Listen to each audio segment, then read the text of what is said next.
natin kung pwede tumambay dito. Mag-organize kasi ako ng tambay. Wow! So, dito tayo. Yan, no? Libar time! Dito po sa Libar. Wow! Dito, Libar. Yun. Laki ng pwesto nila, oh.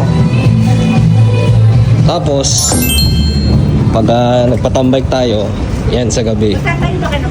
So, yun dito. Pag nagpatambay night, ito, lalagyan natin ng upuan.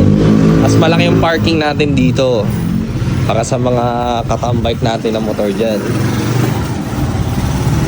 Then, syempre, kwentuhan, order tayong kape.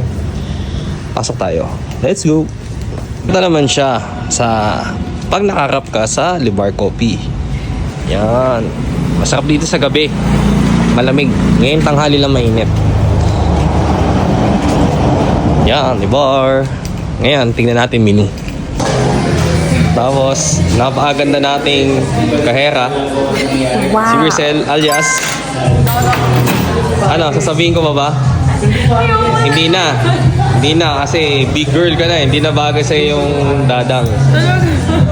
Tapos, ito ang pinaka-poging barista ng Libar. Uy, kumay ka naman. Uy, kumay ka naman. Oh, Boss Bert, ano bang may offer natin dyan? For ice, we have Biscuit Latte, our best seller. And if you want hot, we have Spanish Latte, Caramel Macchiato, White Chocolate Mocha. And pwede rin tayo gumawa na kahit anong drinks na gusto nila as long as meron kaming stocks na pwedeng gawin. Tapos, paano pa gusto ng customer mas lalong hot? Eh, di, sasayawan natin. Yeah!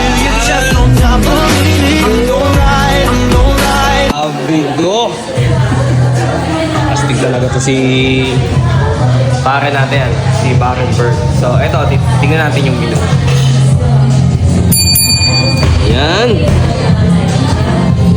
Yan, i-post nyo na lang. Eto. At syempre, eto. Yan. Diba? Sasarap. Dito lang yan sa Libar Coffee. Tapos, mamaya, wala kayo mapagpwesto ng mga meetings, family dinner, tambayan, singko mo ng project. Yan, maluwag na maluwag dito. Gusto nyo mag-review, okay naman din. So, madami kang pwedeng gawin dito. At sarap pa nung kape, pagkain, sound trip, chill. Sabihin ko ulit, family meeting, birthday, pwede rin. Pero yung birthday, malaki to. Basta, magpa-reserve lang kayo ng maaga.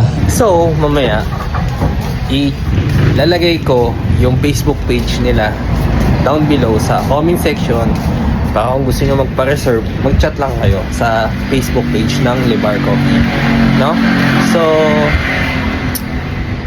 kape muna tayo. Let's go!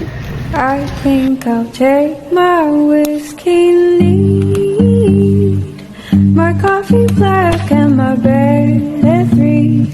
You're too sweet for me. You're too sweet for me.